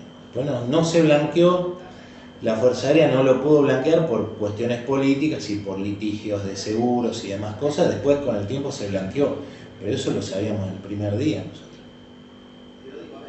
Que iban a venir burcas también sabíamos, estábamos enterados de todo, estábamos al tanto de todo, qué pasaba, qué no pasaba. ¿Te habías podido comunicar con tu familia antes de viajar? No, yo me comuniqué ahí en Río Gallegos, creo que no sé si hablamos desde el público y no me acuerdo si alcancé a avisarle a mi mamá o no me acuerdo. O sea, sí desde allá había llevado algo de plata, entonces pagaba telegrama, estoy bien, lo mínimo, estoy bien. Entonces mamá recibía carta y telegrama. Entonces yo cada tantos días estoy bien, mandaba, y ella recibía. ¿Y cartas recibiste? Sí, cartas recibí y amigos le daban las cartas a ella y ella las ponía adentro y inclusive amigos de Colombia que se enteraron, mandaron cartas, le mandaban a mamá y mamá me mandaba a mí. Así que no, cartas sí recibí bastante. Cartas a un soldado también, de todo, cartas sí. ¿Y cómo era recibir una carta? Y era lindo. Imagínate, vos estás ahí y recibir una carta y leerla, uno se pone contento, se pone muy feliz. Recibir carta de los seres queridos, escribir carta a los amigos también. Cuando estaba el tiempo uno escribía. Sí, todo el mundo. Escribí, recibí, algunos más, otros menos. Lo que sí, el tema de las encomiendas, sí, la familia mandó mucho, pero se recibió poco, muy poca encomienda. Que era lo que más esperábamos, ¿no? Chocolate, mantecol, era lo que era. Antes de que termine, antes del 14, ya la cosa se había puesto muy fulera y yo tenía 2 cajitas de munición perforante, eran munición de FAL, pero para poder tirarlo en helicóptero, por ejemplo, o un avión a muy baja altura, poder tirarle una munición perforante. Y vino un compañero que él estaba creo que no sé si en la casa del gobernador, estaba muy bien puesto en la parte de mandando telex y ese tipo de cosas, y vino y me encargó a mí, me dice, se dice que vos tenés munición perforante. Digo, sí tengo, ¿por qué? Y dice, bueno, no, te hago un trueque de qué. Y el tipo sacó lo que valía oro en aquel momento, tengo mantecol. Vos con mantecol y con chocolate te comprabas un exocet más o menos, ¿viste? Ahí la plata no servía, la comida servía. Digo, no, dale, que esto, que el otro, vos dale, te doy 2 mantecoles por las 2 cajas. No. Digo, las cajas no. Yo no me quería desarmar a toda costa. Es más, en el pozo me había llevado una caja, un cajón de municiones, tenía preparado, yo donde estaba tenía cosas. Y bueno, hasta que me insistió, le digo, te doy una, las 2 no. Me dijo, le digo, es una, las 2 no te voy a entregar. Bueno, está bien, y me dio los 2 mantecoles. Estaba muerto de hambre y bueno, por lo menos me quedo con 20 municiones de para capacidad perforante. Así que era el mercado negro. ¿Y en las tareas de tendido de cable, a quién respondían? Bueno, primero estábamos con suboficiales porque ningún soldado podía hacer una actividad por la de él, ¿no?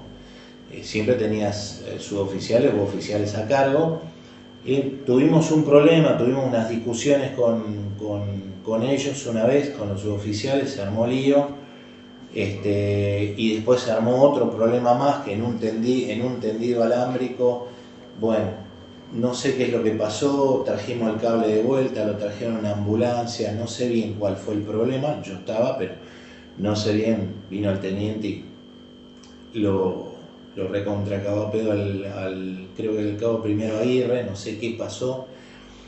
Y cuando volvemos a la compañía, después viene el teniente primero Sica y nos dice, bueno, miren, ahora vamos a trabajar de otra manera, no vamos a tener intermediario entre ustedes y yo, no va a haber nadie. O sea, yo les encomiendo una tarea y ustedes me responden a mí, salen, se van solos, que ya conocen los lugares, conocen la tarea, van solos, y después me reportan a mí.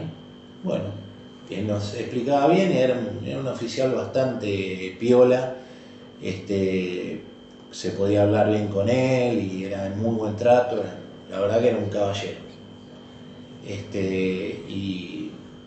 Y arreglamos con él directamente, ya nuestros jefes que teníamos ya los corrieron, ¿no?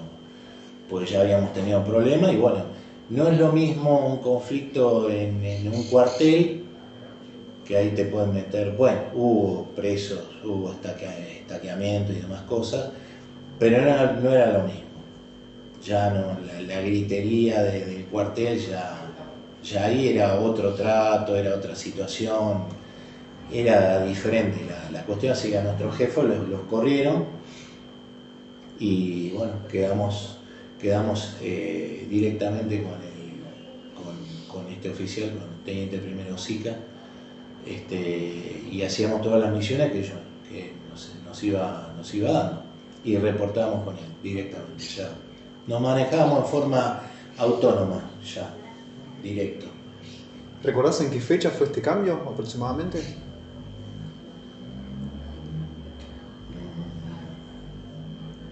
Como fecha no, pero fue y ya yo calculo que a mitad del conflicto. Nosotros tuvimos fueron 74 días y ponele, yo calculo que por la mitad o quizás menos. Después ya nosotros sabíamos el trabajo y ya nos mandaban y íbamos solos, directamente. ¿Y la vuelta al continente? ¿Cómo recordás ese regreso? Y la vuelta al continente, y bueno, feliz de estar, y aparte la sensación, sentía de que, no tengo una palabra exacta como para definirlo, pero como que en términos, entre comillas, era el contraste entre el cielo y el infierno, ¿no? O sea, la vida era fácil, o sea, vivir era fácil, no estabas bajo fuego, no estabas muerto de hambre, estabas en tu casa, ¿no? O sea, en un lugar seguro. Bien, pero al poco tiempo yo tuve que hacer terapia porque ya empezaron un poquitito los bajones, ya empezaron los efectos del estrés postraumático y bueno, tuve un tratamiento primero de 2 años y medio y después a los 40 tuve una crisis muy grande y hice otro tratamiento más que me ayudó mucho. También el entrenamiento, yo cuando volví por prescripción médica, yo tuve principio de congelamiento, tuve 8 meses sin sensibilidad en los pies, y bueno, estaba de alerta, estuve un buen tiempo también, cosas que la gran mayoría de los veteranos padeció o padece, y empecé el gimnasio, me dijo, mira, ¿por qué no vas a un gimnasio así, empezás a tonificar los vasos sanguíneos? Bueno, fui. Y empecé a hacer fierros y después me la pasaba 6 horas en el gimnasio, no podía parar. Me decían, Malvina, ya terminó tu horario. No, pero yo puedo. No, pues ya está, desde las 12 del mediodía son las 6 de la tarde y todavía estás. Y tenía una energía, no podía parar. Bueno, ahí empecé y ya después los fierros no me alcanzaron y yo ya estaba muy armado y digo, bueno, ahora quiero un poco de contacto, algo, y ahí arranqué boxeo, me gustó mucho, pero después como vieron que tenía mucho aguante y era peso pesado, no había muchos pesos pesados, me querían federar. Y ahí yo había visto lo que le pasó a Cassius Clay y a otros boxeadores y mi idea era seguir la facultad, así que dije, me corro porque no quiero que me terminen estropeando la cabeza por los golpes. Y terminé en Cipalki. Y en Cipalki hace 42 años que estoy. Y el Cipalki me ayudó mucho. Después te voy a pasar una entrevista que me hicieron en Full Contact TV que ahí explico. Cipalki para mí, digamos, era el Cipalki me dio el espacio que la sociedad no me dio. Digamos, nosotros no teníamos lugar cuando volvimos y el Cipalki me dio un lugar en la sociedad. Yo pude encontrar un grupo de pertenencia, ser igual que los demás, tener maestros ejemplo, tener amigos, o sea, ya tenía mis amigos, pero bueno, tuve mis compañeros de Cipalki, mis hermanos marciales, mi familia marcial. Y después, bueno, cuando tuve alumnos, o sea, me enraicé más, yo me quería ir del país, no la estaba pasando bien, sufría mucho el tema de Malvinas. Y aparte arranqué los primeros años de militancia, que ahí nos encontramos con Jorge, y fue muy duro ese primer tiempo que no había nada y era como hablarle a la pared más o menos, fue indignante, ¿no? La oficina nos la alquilábamos nosotros de nuestros trabajos y era militancia 24/7. No es la militancia rentada de ahora, cómodo, con plan platita y eso, no. Era duro, la financiábamos nosotros. A ver, ¿qué es Cipalki? Cipalki es un arte marcial coreano. Es un arte marcial, digamos que utiliza todo, tenés armas y pues es un arte marcial no para competir, sino para sobrevivir. O sea, usas todo. Cualquier tipo de técnica. Entonces para la competencia se complica porque tenés que recortar demasiado. ¿En qué año comenzaste? En el 83, 5 de octubre del 83. Así que voy a cumplir. 83, bueno, son 42 años. ¿Y la facultad dónde La cursaste? facultad empecé en la UADE. Empecé en la UADE en el 84. O sea, trabajaba en el Registro Nacional de las Personas como programador, ya venía con oficio de sistemas y trabajaba ahí. Después, bueno, incorporé, queríamos capacitarnos más porque había mucho trabajo, entonces decidimos con otro compañero ir a la UADE. Básicamente porque te respetaban el horario, en la UBA eran diferentes horarios y por el trabajo te condiciona mucho, entonces decidimos hacer el esfuerzo y ir a la UADE, que muy buena universidad, muy buen programa tenía. Y ahí hasta tercer año no terminé,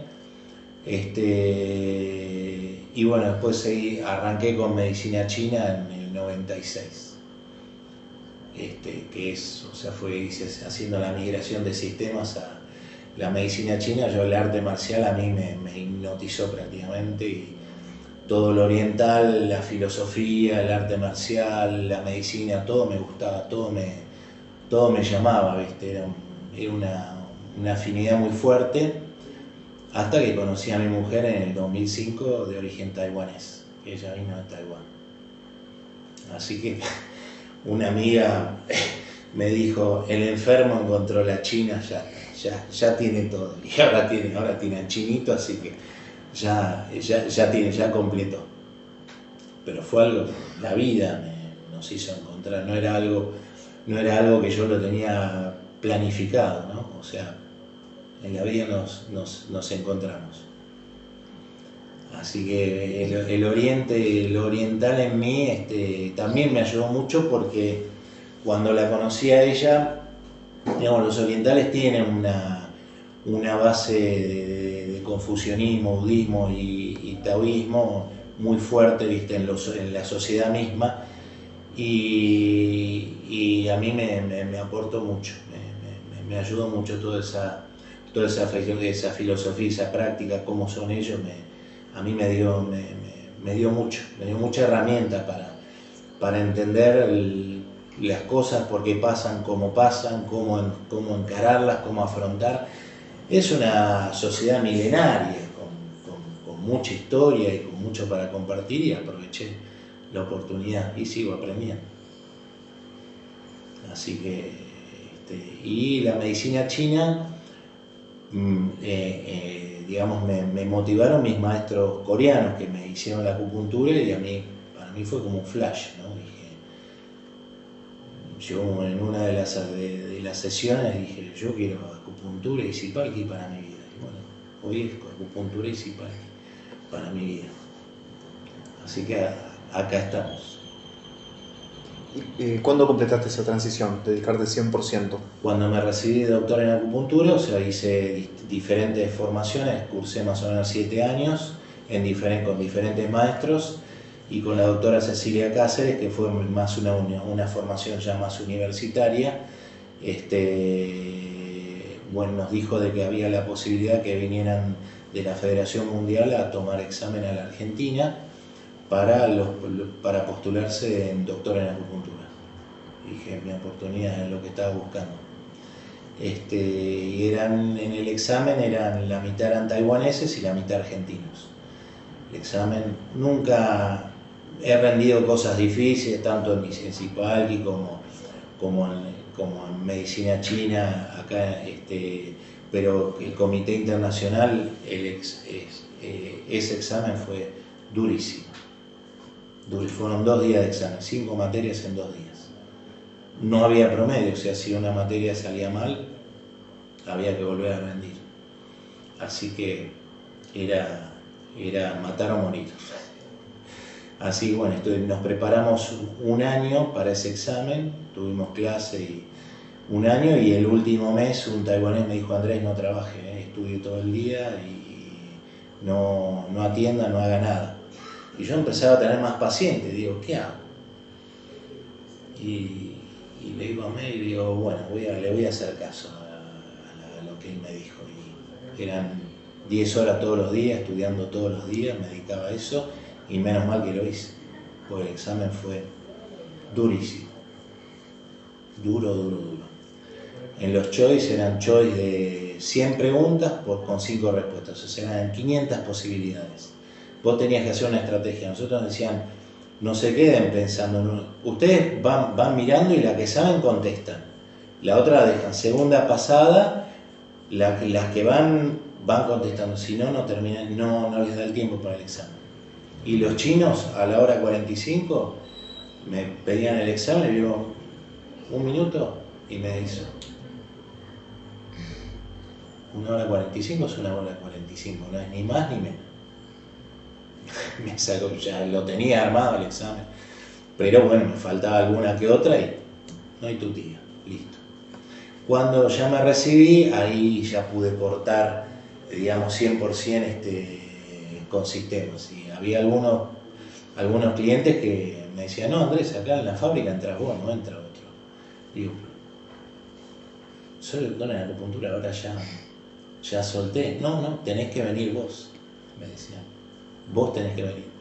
Y fue complicado, menos mal tenía un hijo que estaba en sistemas y le pude más o menos transferir todo el sistema de facturación que ellos tenían, que lo había hecho yo, y más o menos con eso se manejó y pude soltar, pero el cliente me decía, no, yo les manejaba toda la facturación, las estadísticas. Dice, acá no entra otro, acá entras vos nada más. No. Yo les recomendé gente que andaba muy bien, me dice, no, otro no. Por más bueno que sea, no, acá sos vos y no hay otro. Se hizo, teníamos mucha confianza y yo les respondía, ¿no? Este examen fue en el 2007, 2008 fue el examen. Ahí es donde yo pude cortar y dedicarme full time a la medicina china. Seguí estudiando, seguí formándome con diferentes técnicas, seguí yendo a congresos, no paré nunca. Ahora estoy en la facultad, en la UAI, con 5 leyes biológicas hace 4 años. O sea, soy el estudiante crónico, no paro. Me gusta saber, me gusta aprender, y obviamente en la consulta uno va viendo que bueno, la gente viene con muchas complicaciones y hay que tratar de profundizar, ¿no? Y de poder comprender mejor qué es lo que está pasando. Andrés, nos contabas que los primeros años de militancia que habían tenido respecto a Malvinas, sí. ¿Cuáles son los reclamos, los pedidos, o qué es lo que veían en esos años? Y bueno, el tema del trabajo, el tema de una revisación psicofísica obligatoria, el tema de una pensión,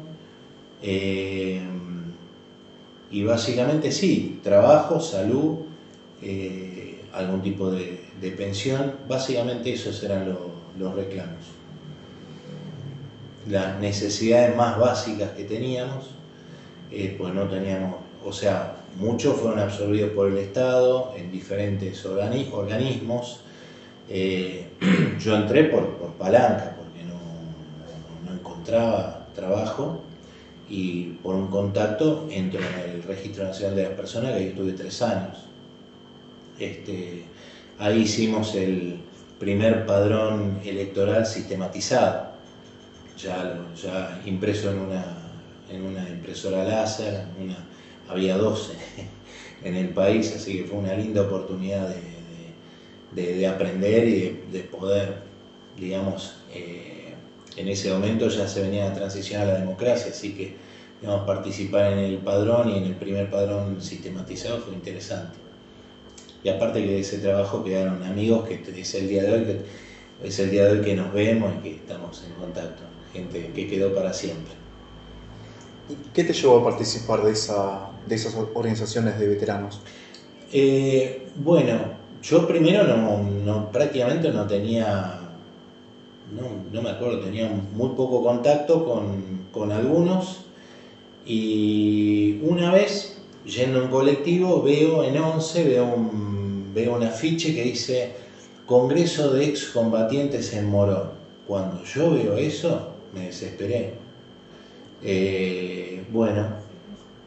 Yo vine a vivir acá en el oeste, pues yo tengo familia en el oeste, entonces vi la fecha, que se me mandé para Morón a ese congreso, y ahí me encontré con un par de compañeros de compañía, y bueno, ahí ya me encontré y vi un montón de veteranos que habían venido de Córdoba y de otros lugares más, y bueno, fue para mí como muy eufórico, ¿no? El encuentro de veteranos y que estaban haciendo algo y yo quería estar.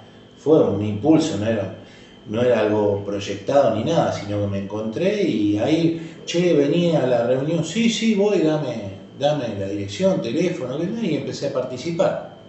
Empecé a participar y después empezamos con las charlas en los colegios, oficinas, los comunicados, y bueno, todo lo que se vino haciendo todos estos años, y bueno, con todos los pormenores de este tipo de actividades, ¿no? Que nosotros, obviamente los partidos nos querían captar, nosotros tratábamos de mantener una identidad de que bueno, podemos compartir actividades, pero nosotros somos veteranos, pero obviamente la política siempre quiere tener herramientas para poder llegar, y bueno, y así tratábamos de despegarnos, y también cuando había charlas, debate, también se armaba a veces mucho cachengue, y bueno, tuvimos que estudiar mucho la parte de la historia, digamos, como para sostener debate, porque obviamente te venían gente que eran militantes de algún partido con bastante gimnasia política,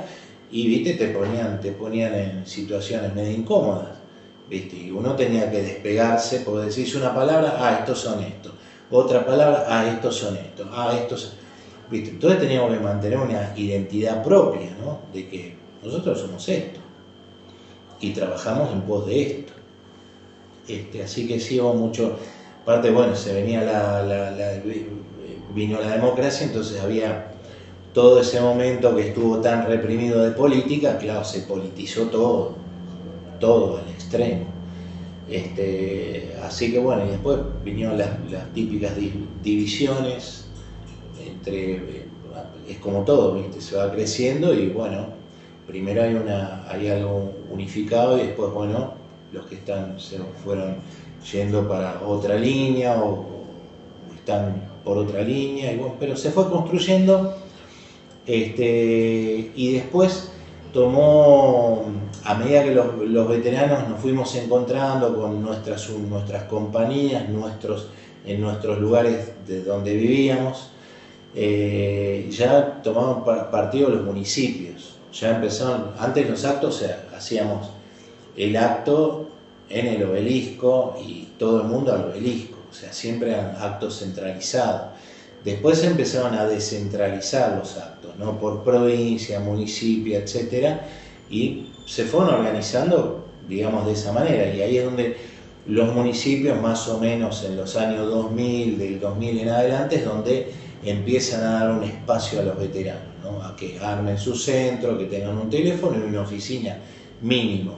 Y después, con el tiempo, se empezaron a lograr puestos de trabajo, etcétera, etcétera, y de a poquito después se institucionalizó el tema de las charlas, ya lo tomó el Consejo Escolar como la Semana de Malvinas, o sea, ya Malvinas ya estaba en la agenda, digamos, del Ministerio de Educación, o sea, ya era una agenda no solamente llevada espontáneamente por los veteranos, sino que ya la educación toma esa iniciativa y organiza, y ya empieza a convocar, el colegio llama, va a los centros, llama, necesitamos para una charla en este colegio, en aquel lugar.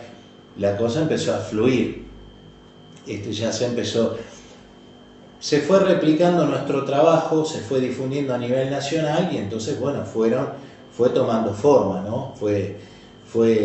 Fuimos logrando cosas, obviamente, que con muchos muertos en el camino.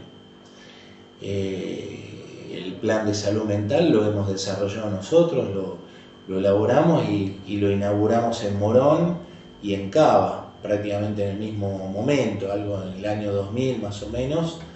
Lo inauguramos en el Consejo Deliberante en Cava y en el centro de Morón. Ahí es donde la doctora Marimón como que encabeza el plan de salud mental de los veteranos. Entonces empieza a haber psicólogos en los centros para que los veteranos puedan hacer terapia.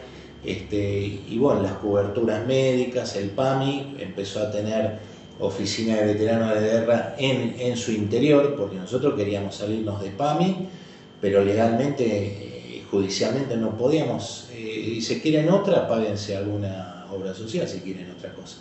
Entonces se empezó a construir dentro de PAMI la oficina que nos representaba a nosotros y fue generando más prestación a medida, digamos, que las necesidades lo requerían. El problema del veterano era una cosa, el problema del jubilado, que era de otra edad, era otra problemática.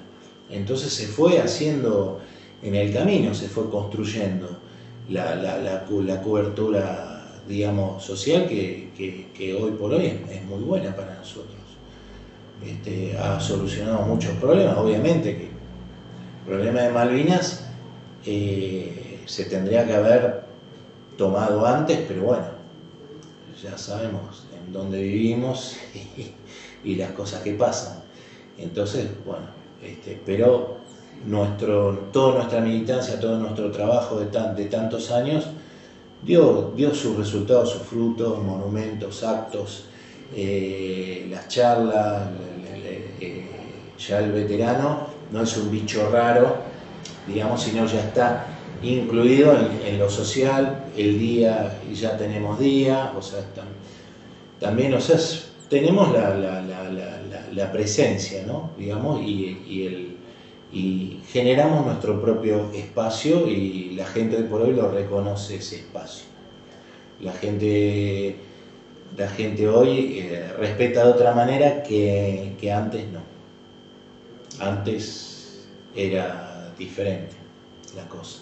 Nos ganamos nuestro espacio a fuerza de militancia por nuestros propios medios, o sea, fue nuestro propio esfuerzo. Y Y bueno, desde los municipios siempre están los actos, las vigilias, digamos, trabajando en común con las intendencias o con organismos necesarios, pero bueno, hoy por hoy, antes las marchas y los actos a veces terminaban mal, terminaban complicados. Hoy por hoy, nos hemos ganado nuestro espacio y eso se respeta.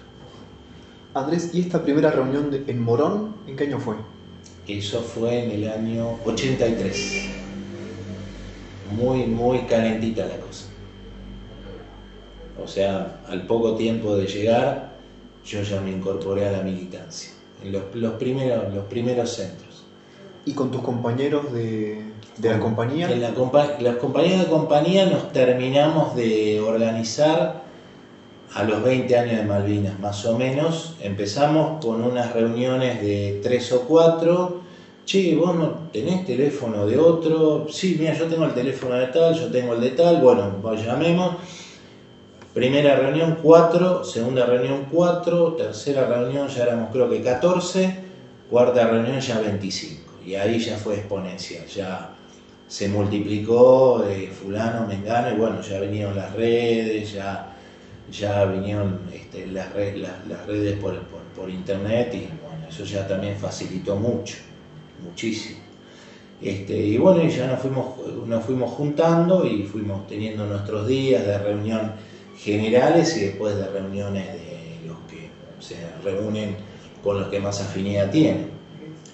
Así que los actos, todo se fue organizando y ya cada compañía tiene su reunión de compañía y después de tener la reunión del centro que perteneces. Cada uno tiene su centro. Tenemos la reunión de compañía, pero después están las reuniones de los centros de cada uno. Así que bueno, hay para lo que quieras.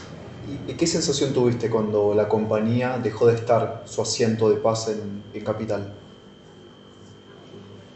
Y digamos de que nuestro lugar de referencia, no es que extrañaba la compañía, pero el lugar físico como para tener un lugar para rendir homenajes a nuestro compañero caído, o un lugar de encuentro que nos identifique, donde nosotros vivimos ahí prácticamente un año y de ahí marchamos a Malvinas, ¿no? Que sea nuestro espacio físico, que sea un lugar de encuentro, básicamente, ¿no? Que uno pueda ir y si tiene ganas de ir a visitar, visita. Ahora vamos a La Pampa, muchos compañeros fueron a La Pampa y se quedan y duermen en la compañía y los atienden muy bien y se participa de actos y todo eso. Nos comentabas que pusieron una placa igualmente en donde está el jumbo, en una de las puertas, no en la principal, en una de las laterales, mandamos a hacer un acrílico donde están, lo diseñó un compañero nuestro, lo diseñó, quedó muy lindo, donde está el nombre de todos nosotros. O sea, y donde dice, de aquí partió la Compañía de Comunicaciones Mecanizadas 10 a Malvinas. ¿En qué año fue eso? Que hicimos esa placa 2005, 2006, por ahí hicimos la placa. Y ahí hay una foto grupal que estamos en el jumbo. Hicimos un acto ahí adentro, nos dejaron hacer el acto, poner la placa, hicimos el acto, está la foto, está la placa y está la foto de todos nosotros. Que ahí nos juntamos unos cuantos, también ahí sí participaron suboficial y oficial, vinieron unos cuantos también. Y ahí está la foto en la compañía, la compañía Jumbo, pero bueno, el lugar, nuestro lugar. Andrés, hoy a 43 años de la Guerra de Malvinas, ¿qué significa para vos? Malvinas es porque uno siempre, muchas veces, claro, se recordó la cuestión trágica, el frío, el hambre, el bombardeo, o sea, lo que pasa en las guerras, ¿no? O sea, es una situación límite, extrema, pero nunca se decía ¿qué de bueno podés sacar de esto? Digamos, ¿qué me puedo llevar de esta tragedia? ¿Qué puedo aprender de ahí para que me sirva? Pues no solamente como aprendizaje, y siempre digo lo que Malvinas, el ejemplo de Malvinas es el dar lo que se tiene y lo que no se tiene. Si uno en la vida, en todo, actúa de la misma forma, de entregar todo lo que tiene y lo que no tiene, seguramente va a haber buenos resultados, o por lo menos va a ser su mayor esfuerzo. La entrega, creo que hoy como sociedad, si todos nos entregáramos, digamos, con lo que tenemos y lo que no tenemos, creo que seríamos una potencia, sin ninguna duda. O sea, es esmerarse en tu casa, en tu trabajo, o en tu profesión, con tus amigos, con tu familia, con todos. O sea, el poder y atravesar la adversidad, porque, o sea, una cosa es entregarlo todo con comodidad y otra cosa es entregar todo con incomodidad o con dificultad. O sea, poder sobrepasar todas esas dificultades, poder enfrentar las dificultades con todo el empeño posible y con lo que tengas y con lo que no tengas también. Esa para mí pasa, bueno, ya lo han dicho los ingleses, quedaron sorprendidos de siendo soldados conscriptos, no profesionales, cómo se combatió y cómo se aguantó ellos, fue una gran sorpresa para ellos, siendo un ejército profesional con centenares de años de manejar los 7 mares y las colonias y demás. Es gente con mucha gimnasia, con mucha experiencia, lo dijo el general Thompson, dice, porque Casanseo le preguntaba sobre si hay buenos y malos soldados, y él dijo, no hay ni buenos ni malos soldados, hay buenos jefes y malos jefes, ahí está la diferencia. Y lo que hay, el soldado argentino, lo que dio realmente es admirable. Y eso en la campaña de desmalvinización que fue durante los primeros años, y hizo mucho daño,